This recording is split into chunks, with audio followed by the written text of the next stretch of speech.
The petitioners have urged that the order of this court dated 27 June 2022 relied on the decision in Nabam Rebia to injunct the Deputy Speaker from adjudicating the disqualification petitions. This submission cannot be accepted. Although the parties may have addressed this court on the applicability of Nabam Rebia, the order dated 27 June 2022 did not rely on Nabam Rebia to injunct the Deputy Speaker from adjudicating the disqualification petitions on the ground that a notice of intention to move a resolution for his removal had been issued. This court instead granted an extension of time to the persons against whom disqualification petitions were filed to file their written submissions in view of the principles of natural justice.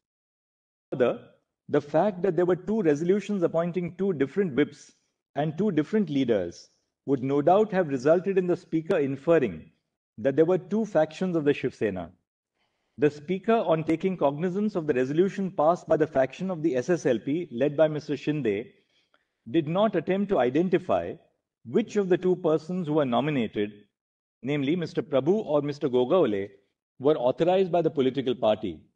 In a contentious situation such as this, the Speaker should have conducted an independent inquiry based on the rules and regulations of the political party to identify the whip authorized by the Shiv Sena political party.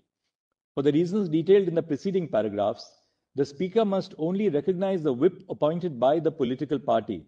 The decision of the Speaker recognizing Mr. Gogaole as the chief whip of the Shiv Sena is illegal because the recognition was based on the resolution of a faction of the Shiv Sena legislature party without undertaking an exercise to determine if it was the decision of the political party. The disqualification proceedings before the Speaker cannot be stayed in anticipation of the decision of the ECI. In cases where a petition under paragraph 15 of the Symbols Order is filed after the alleged commission of prohibitory conduct, the decision of the ECI cannot be relied upon by the Speaker for adjudicating disqualification proceedings. If the disqualification petitions are adjudicated based on the decision of the ECI in such cases, the decision of the ECI would have a retrospective effect. This would be contrary to law. The effect of the deletion of paragraph 3 of the 10th schedule is that the defense of a split is no longer available to members facing disqualification proceedings. The Speaker would prima facie determine who the political party is for the purpose of adjudicating disqualification petitions under paragraph 2(1) of the 10th schedule, where two or more factions claim to be that political party. H. The Governor was not justified in calling upon Mr. Thackeray to prove his majority on the floor of the House because he did not have reasons based on objective material before him to reach the conclusion that Mr. Thackeray had lost the confidence of the House. However, the status quo ante cannot be restored because Mr. Thackeray did not face the floor test and tendered his resignation. And I, the Governor, was therefore justified in inviting Mr. देशामध्ये एकूणच लोकशाहीची हत्या होते की काय असं चित्र दिसतंय आणि लोकशाही वाचवण्यासाठी सर्वच नुसते मी विरोधी हा शब्द नाही वापरणार तर विरोधी कोणाचे विरोधी तर जे लोकशाहीची हत्या करू इच्छितात त्यांचे विरोधी असे सगळे देशप्रेमी पक्ष आणि जनता एकत्र करण्याचे जे आमचे प्रयत्न सुरू आहेत ते प्रयत्न आणखी बळकट करण्यासाठी नितीशजी आणि तेजस्वीजी आणि त्यांच्या सोबत त्यांचे सगळे सहकारी आलेले आहेत. न्यायालयाचा निकाल सुद्धा आलेला आहे आणि मला खरंच एका गोष्टीचं समाधान आहे.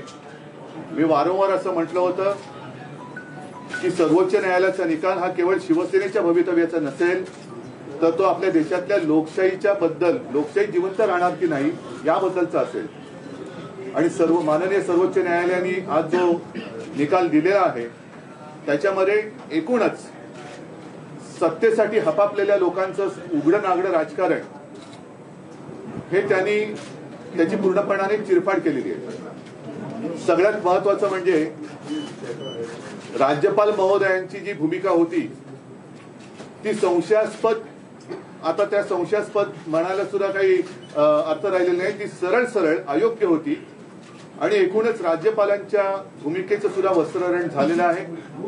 मग ते दिल्लीच्या बाबतीत असेल, इथल्या बाबतीत असेल.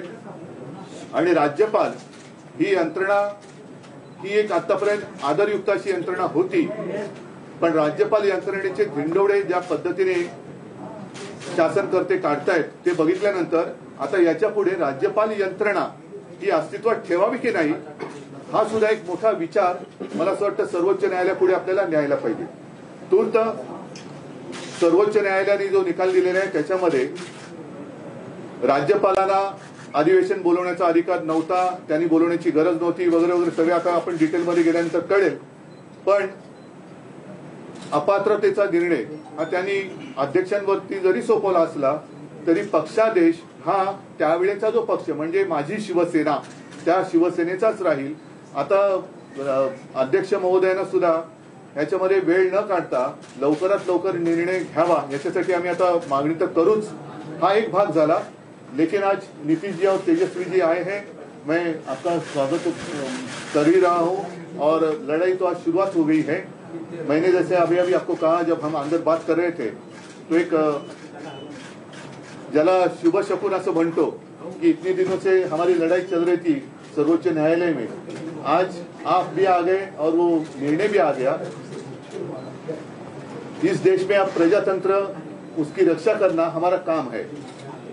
जैसे सर्वोच्च न्यायालय ने कहा कि अगर मैं रिजाइन नहीं करता, मैं इस्तीफा नहीं देता तो शायद मैं वापस मुख्यमंत्री बन जाता. मैं मेरे लिए नहीं लड़ रहा हूं, मेरी लड़ाई जनता के लिए है, मेरे देश के लिए, मेरे राज्य के लिए है. और भले हम इसके पहले राजनीति में विवाद तो होते रहते हैं, लेकिन एक मत तो हमारा हो गया है कि इस देश को हमें बचाना है, संविधान को बचाया है. और इसलिए आप यहाँ आए हैं, हम मिलकर पूरे आप तो पूरे देश में घूम रहे हैं, सबके घर जा रहे हैं, हम सब मिलकर ये जो अपने देश को फिर से एक बार गुलाम बनाना चाहते हैं उनको घर भेजेंगे. और मुझे पक्का भरोसा है पूरी जनता हमारा इंतजार कर रही है. होती रहती थी, लेकिन ये तय था कि एक लोग आएंगे. इन्होंने आज ही का समय दिया और आज जो इनका मामला था जिसके बारे में जानते ही हैं, इनके साथ जो अन्याय हुआ था, अब जिस तरह से जो फैसला आज आ गया तो बहुत अच्छा हुआ है. अब तो इन्होंने खुद ही बता ही दिया है. और किसी भी प्रकार से एक तो आश्चर्य की बात है कि पार्टी के नाम को कैसे कोई बदल सकता है. तो इन सब चीजों को लेकर के तो हम लोग सब दिन तो अपनी बात अपना इनके साथ हम लोग रही हैं, लेकिन अभी जो हम लोग आए हुए हैं उसका मकसद इन्होंने बता दिया. हम लोग चाहते हैं कि पूरे देश में अधिक से अधिक पार्टियां एकजुट हों और मिल करके हम लोग लड़ेंगे. तो आज जो केंद्र में है वो पूरे देश के लिए कोई काम नहीं कर रहे हैं और समझ लीजिए इतिहास बदल रहा है. इसलिए इन सब चीजों को देखते हुए अपने देश के हित में और आजादी की लड़ाई हुई और किस तरह से देश आजाद हुआ है और कितना ज्यादा काम होता रहा है पहले से. काम तो करते नहीं. अब आप सब लोग मीडिया के साथी हम आपका नमन करते हैं, आपके हम खिलाफ नहीं कुछ बोल सकते, लेकिन हम जानते हैं ना कि आप लोगों के ऊपर भी किस तरह से किया है कब्जा. कि कोई बात तो थोड़ा बहुत आप कह दीजिएगा, लेकिन ज्यादातर वो लोग अपनी तरफ से विचार करवा रहे हैं. काम क्या कर रहे हैं देश में बताइए? कहीं कोई काम हो रहा? और अलग अलग राज्यों में दूसरे पार्टी के लोगों ने जो काम किया है उसके बारे में तो उतना चर्चा भी नहीं होता. तो इसीलिए देश के हित में जरूरी है कि भाई देश आगे बढ़े और आपस में किसी तरह का विवाद नहीं होना चाहिए. कोशिश क्या हो रही है? समाज में एक तरह का विवाद पैदा हो और ये नहीं होना चाहिए. सब में एकता, हिंदू मुस्लिम कोई भी जाति के हों, सब में कोई विवाद नहीं होना चाहिए, एकता रहनी चाहिए. तो हम लोग तो यही चाहते हैं कि ज्यादा से ज्यादा पार्टियां एक साथ मिल करके काम करेंगी. और इस बीच में बहुत लोगों से बातचीत हो गई है. आज तो इनसे ऐसे हमारी बातचीत हम लोगों की होती रहती आई ही है, आज भी बात करेंगे. अब इसके बाद ये तय होगा कि कब मीटिंग सब लोगों की होनी. तो अभी तो एक राउंड आप जानते ही हैं, पिछले महीने भी हम लोगों ने बातचीत किया और जिस तरह से बातचीत हुई है अनेक पार्टियों से, बहुत लोगों से बहुत अच्छी बातचीत हो गई है. अब उसके बाद आगे जो करना होगा वो हम लोग करेंगे. लेकिन अभी तो आए हैं, बस यही मकसद है इनका और हम लोगों का विचार तो एक ही है ना, भाई देश के हित में काम करेंगे. कोई तरह से जो हमारा पुराना इतिहास है देश का उसको बिल्कुल कायम रखेंगे. तो ये सब चीजों के लिए करेंगे. ये लोग तो अपना कर रहे हैं ना. ये लोग आजादी की लड़ाई से क्या मतलब था, जिनको कोई मतलब नहीं. अब वो सोच लीजिए कितना कोई काम हो रहा है, अपने अपने ढंग से नई नई चीजों का नामकरण कुछ भी होते रहता है, तो विचित्र बात है।